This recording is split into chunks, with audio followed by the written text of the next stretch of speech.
Test, test. And I'm live. At least that is the theory. Let's see here. Audio appears to be coming through. Yes, it does. Excellent. Well, good morning, everybody. Good morning and welcome to PhotoJoseph's Photo Moment, the first live daily show on photography on YouTube.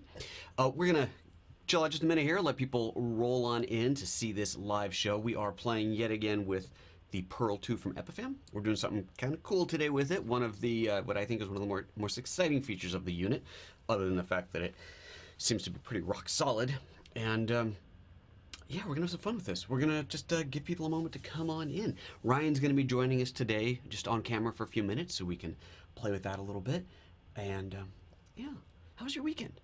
I hope you guys had a great weekend. We tend to call a false spring here in Ashland. We got some really, really nice weather. Broke out the grill. For those of you following me on Instagram, you saw we officially opened grilling season. However, we also know that don't get our hopes up, because it'll probably snow again. It'll probably snow again, and then the spring will come, and then summer and all that good stuff. So anyway, let's see. Oh, I need to get my comments up. So I am doing things a little bit differently than usual here because of the configuration that we've got in here, but that's okay. All right. Comment. Oh, where's that? Open in a new window. Hello, comments. Where'd you go? Why is it not opening? Oh, it did open.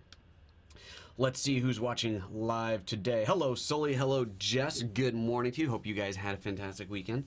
Always wonderful to see the regulars in here. Mr. Sean Mark Nipper. Howdy, sir. How you doing? Good to see you here as well.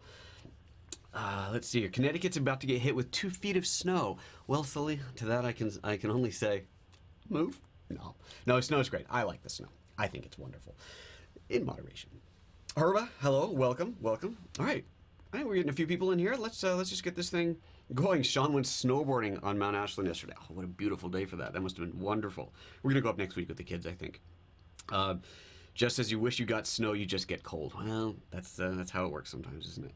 All right, let's get this this road on the show, as they say. So once again, welcome, PhotoJoseph's Photo Moment, first live daily show on YouTube, live every weekday morning, 9:30 a.m. Pacific. If you're watching this not live, try and tune in live sometime. As you can hear, there's a fun interaction with the folks watching the chat, watching live and chatting in the chat room.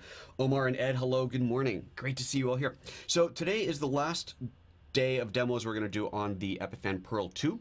That is, unless they neglect to send me a FedEx return label, in which case it'll just stay here.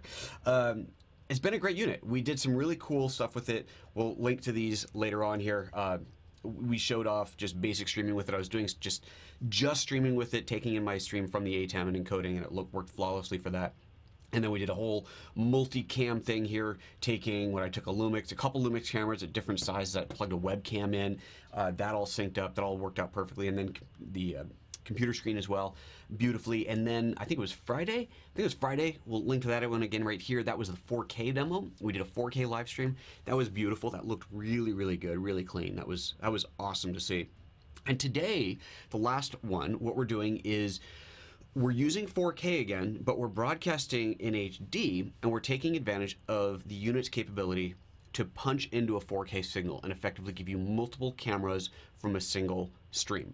So we will be I'll be switching through those live in just a moment here. But before we get into that, there's a couple of things I wanted to talk about on the unit. So right now, first of all, we are doing 4K. So 4K input, but HD output. So this is my Lumix GH4 right now plugged in. It is outputting 4K, and it is 4K is what's going into here, of course, and then we're punching it. So I'm outputting 1080p. So we'll come to all that. A couple things that I wanted to mention. So let's see, the GH4, first of all, unfortunately, and Epiphan isn't quite sure why, but they're working on it, and they don't have a GH4 to test this with in-house. The GH4, when I connected directly to the Pearl, it didn't see it.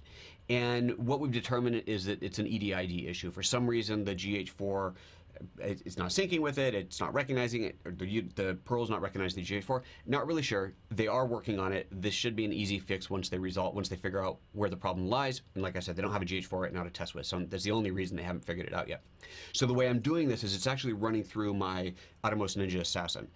So the fact that that works tells us that it's just an EDID issue. So my signal is going through the Assassin back into this. But the only reason I bring it up is if you grab a Pearl-2 today and you plug in a GH4 and it doesn't work, I don't want you to yell at me saying, but you're doing it, how come it didn't work for me? That's why. I'm sure this will be resolved quickly, confident that it will. It's not that big of a deal. They just need to get the right camera to test it with. So that out of the way. Second thing I want to talk about was audio. So the previous demos, I was routing the audio. I had my lav on, which you notice I'm not wearing today. I had the lav on going through the camera, so that meant that the audio was being synced with the video in camera, so that made that really easy. What I'm doing today is I'm routing my audio directly into the back of the Pearl. So this is my boom mic going through my mixing board and into the Pearl. And that should, and does, create a delay because the audio being routed through here is coming into the unit in real time, whereas the video coming off of the GH4 is going to be slightly delayed between 3 and 4 frames. It's typically what it is. So we know this. So if I just plug everything in and go, I would be out of sync right now. But this unit, the Pearl, has the ability to change the delay, add a delay, minus 300 milliseconds up to plus 300 milliseconds. You can shift the audio, which allows us to get in sync today. So I wanted to show you kind of how that worked. Well, I forgot to grab the screenshots. Oh well, that's okay. We don't need to. I'll just show it to you. So let me pull up the interface for that on the Pearl, and then we'll switch over to this screen. Where was it? Let's see here. Analog audio. There it is. Okay, let's switch over to this screen here. I'm going to use. Oops, let's get the right. Wrong button. Get that back up. Get the switch. Nope, that's not it. Nope, that's not it. Darn it. Now I've lost myself. How do I? Auto A, no. Auto B, nope. YouTube, there it is. Bring this up. Here we go. Okay. And there's the computer screen. There's the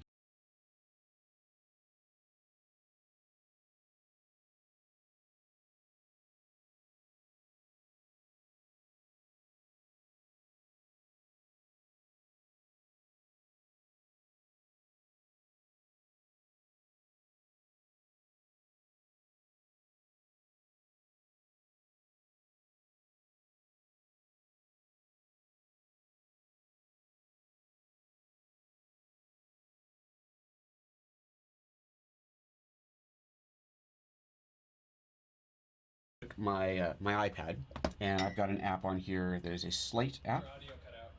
The audio cut out. Yeah. Oh crap! He just. Okay, he's watching on delay, so he just told me the audio cut out. Darn it! All right, give me a second here. How did I? I'm so sure that I had that set up right. Give me a second. Now they're saying it. Now they're saying it. Yeah. Darn it! What did I? How did I? I thought I had that turned on. Okay, I'm gonna do that again. Save. I better make sure my other presets are right then. Okay, let's go back to this. Okay, so now, right now you should be able to hear me. I'm going to make sure that all of my presets have the right audio because that would suck to do switches later. Yeah, that's right. I'm kind of giving you a little preview here, but I really don't want to make this mistake again. Yep, okay, so just for some reason when I set up my computer one earlier, I forgot to turn that on. Okay, so let's try this again very quickly. This is my audio sources on the left here, all my sources on the left. There's my video and audio sources. Analog A audio is here, and there you can see it says audio delay 210 milliseconds. So I can go from minus 300 to plus 300. I can also change the gain on that if I need to, if I want to goose it a little bit. So that is how that works. So that's all there is to it. So now the big question is, how do you actually go about setting that up? So let me switch back to my primary camera here, and I want to show you how I set this up. So the way I did it was I used the iPad with an app on here called Movie Slate. This allows us to do slate markers, right? And so what I did was I got an audio out of here, audio input out of here, plugged into my mixing board, and now you should hear this when I tap on this. There you go. You see the beeps, you hear the beeps and the slate.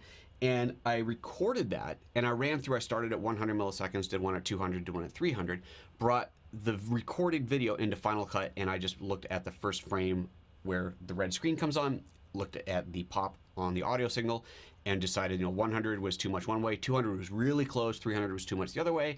I went to 210 milliseconds, and that seems to be pretty much spot on. So that is how that worked. So I thought that'd be interesting to see how that worked out.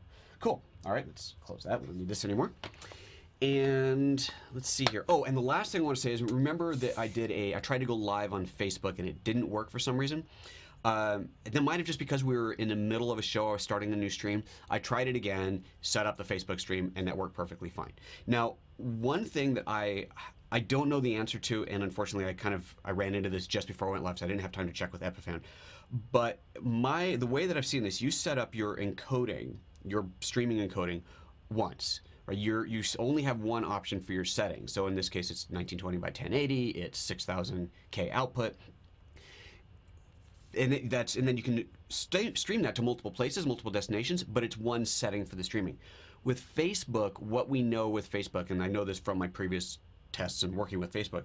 First of all, they only do 1280p, well, unless that has changed in the last couple of months. But it was 1280p only. And if you send it too high of a signal, so if you send it 1080p, it tends to get all crunchy on the Facebook side. It doesn't do a good job of re-encoding that to 720p. That was my experience in the past. Now, maybe that's changed, but because of that, I realized I was going to do this show live to both platforms. Then I realized, hold on a second, I'm going to be sending a 1080p to Facebook. It may not handle it very well, so I don't want to do it. But I did run a test. I was able to stream to Facebook and it showed up. So that part worked. I think the only reason it didn't work in an earlier show was because I was already live, probably, don't know, but it works. So as far as simultaneously streaming to YouTube, Facebook, and everywhere else, other than the fact that Facebook does consider it against their terms of service, completely, I can't even imagine why they do that, but they do. But if you decided to do it anyway, you might be limited to then streaming everywhere at the restrictions of YouTube. Just something to keep in mind. If there is a way in the Pearl to set up multiple streams at multiple encoding sizes and bit rates, I haven't figured that out yet. I will find out for you, and I'll add it to the comments, and I'll make it sticky on the pinned to the top of the comment. So if that's something that is a concern to you, just scroll down, look at the comments, look for a pinned comment, and I will find out and let you know as soon as I can.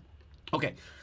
That said, now let's take a look at what we're really here to show today, the whole punching in. So let me just show you how it's set up first. And yeah, we'll do that. Let's go see how it's set up. Let me switch over to the computer again. I'll just do it from here. Back to the computer, there we go.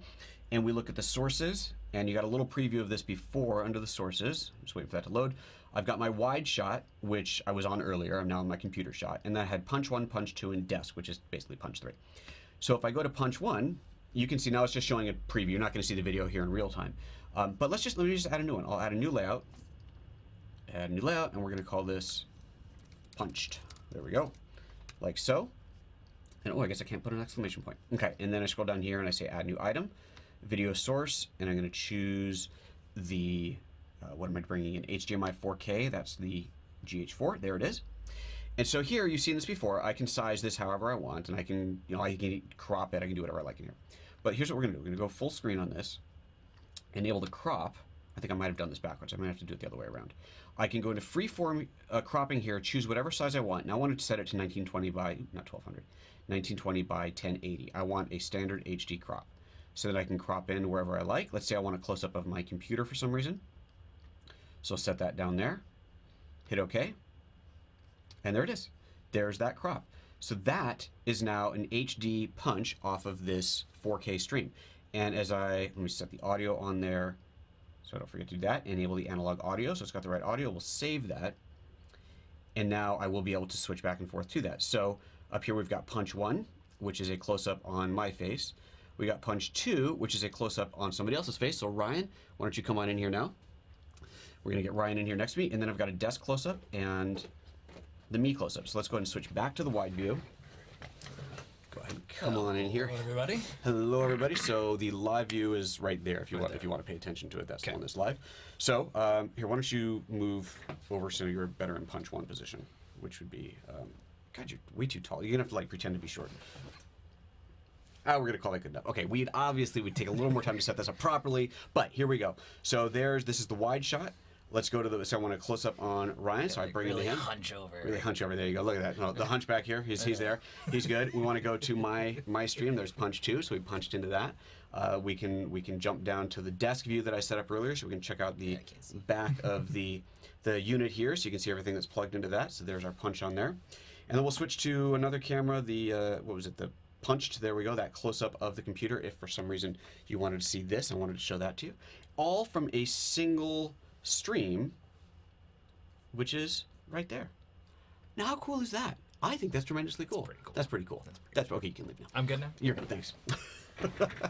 I think that is pretty awesome. So that is what I wanted to show you there. So you saw I can take a single stream, I can crop into it, and I could crop farther. I could scale up if I wanted to, but generally that's not a good idea.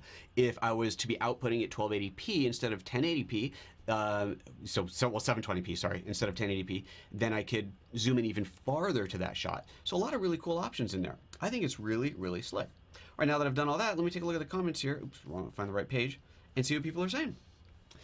All right, so let's see here. So I said, I guess that was Ryan talking, the delay is, oh, I see, there's a delay. Is there a way to change the delay? Oh, you're talking about the audio delay. Okay, let me, I'm at the bottom of the comments here. Here we go, let's go up to the top of the comments and see what people are saying. Okay, Herba says, I'm planning to get a Yamaha MG10XU. It has audio delay as an effect. I would rather get an Epiphan, but too expensive. Okay, I don't know what that, isn't that what I have here? No, okay, my mixing board is a Yamaha MG12XU, which I think is the exact same unit you are talking about, but it's the, I think it just has more inputs. Does it have a delay built into it? I didn't think that it did. Maybe it is a different model, so maybe it doesn't. I didn't think it had the delay built into it. That would be very cool if it did, for sure. But anyway, cool. Right on. Yeah, then no audio. Yeah, I forgot again. I know. God, I know. Okay. Is there a way to change the delay down to live? Well, that would be 0. So I think you saw that. We showed that. Oh, for the comments, no. No. I wish, believe me. This is one of the reasons I didn't go to YouTube earlier, because there is a 30 to 60 second delay between live and the comments. That's what it is. The reason I think there's such a big delay is because YouTube is re-encoding the signal I'm sending them into, if I'm sending them 1080p, it's also outputting 720p, it's outputting SD and really small. So it has to re-encode for all that, and it doesn't happen in real time. So it's a shame, but that's the way it is. Let's see here. So Sully's saying it's good to know the Pearl has no delay, it's just the streaming service. Yeah, absolutely. So the delay isn't coming out of here. I mean, there might be like a millisecond delay or something coming out of it, but there isn't. It's basically real time. Yeah, the delay's in the streaming service. So before, not for the photo moments, but for my PhotoApps.expert live training shows, for a while I was using a third-party CDN. It was called StreamShark. It was great, and I had much less delay, but I could only output the 1080. They didn't re-encode on their end. So if I sent them 1080p, that's all I could stream. So if I wanted to have multiple bandwidth versions of the show, I had to stream both of those. And StreamShark was good, but it was one of those things where it seemed like at least every third or fourth show I'd have a significant issue, and I ended up, and it cost money, obviously, and I ended up going back to YouTube because it just works. It just works. And the delay is very unfortunate, but I think it's just one of those things that hopefully they'll get it better and better over time. Anyway, so that's why there is such a delay between real time, between me live and what you're seeing, and therefore what you're chatting on. Okay, let's see here. Zachary says, been enjoying the live streams, finally able to catch one. Excellent. If you want fast response during live stream, look into Beam.pro, but then see, I would lose this YouTube part, right? Unless Beam.pro is somehow connected to YouTube, which I'll look into it, but yeah, this whole chatting thing on YouTube, the discovery on YouTube, and the ad revenue on YouTube. I can actually make money on YouTube. Not much, until I get like 1 million followers, but at least it's there. This is one of the reasons I jumped off of Facebook, because there's no revenue model. Got to make money at some point. Zachary saying, does the Pearl-2 have a way to broadcast to multiple endpoints? Yeah, absolutely. Let me show that to you. Let me switch back to this screen. And let's find the right screen here. So if I go, this is my YouTube channel. I've created a channel. A channel is basically a program, if you will. And under encoding, this is where my encoding settings are. And so this is a universal setting for the encoder. So that you can see here, I've got it set to 1920 by 1080. It's H.264, high profile, keyframe, bitrate, all that's all punched into here. And then I go down to the streaming option. And from here, this is the Photo Moment YouTube stream. So if I open that up, there's the key and the URL that it's streaming to. I can create a new stream. I can go in here and use any of these settings. And if I'm going to Facebook Live, I would just do an RTMP push, which is what the YouTube one is, drop in the key and hit go, and that's it.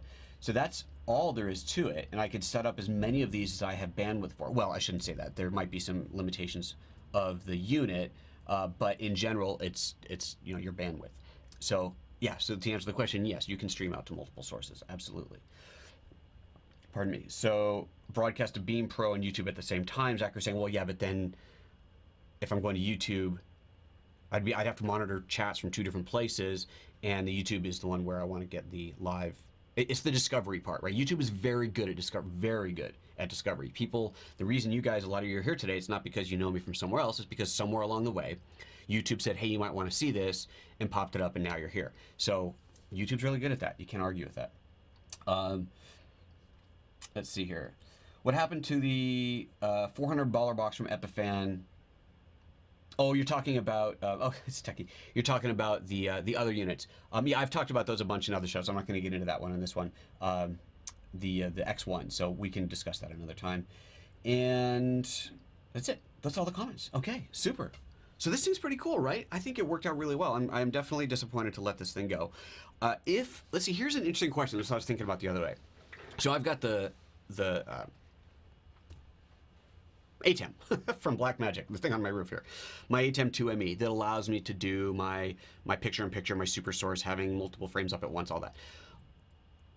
If I was shopping today, would I buy that or would I buy this? So cost-wise, it's probably about the same. The ATEM is like $4,000, but then you also need the computer and some kind of software to do the encoding. So you're talking at least a couple $1,000s for the computer, which obviously I already had one, but still, it's a cost, right? You got to associate that with. Associated with that. What I'm doing today with this show, I think that I could do everything that I'm doing right now between going out in the other room, running cameras from there. I think I could do everything with this. I would definitely be pushing the limits of the inputs though, because this thing has, let's see here, 2, 3, 4, 5, 6 video inputs, and then 2 USB inputs. Which the USB ones are really like webcams. I'm not going to do any real high quality video off of that, but I could do everything that I'm doing today. I would really have to think hard which route I would rather go. This is way easier to configure, no question about it. Way easier to set up. When I want to set up a picture-in-picture, a multi-angle view, I build the channel. I build the, not channel, what is it called? I build the source. Right, I build the source, and that's it. I'm done, and I can switch back to it at any time.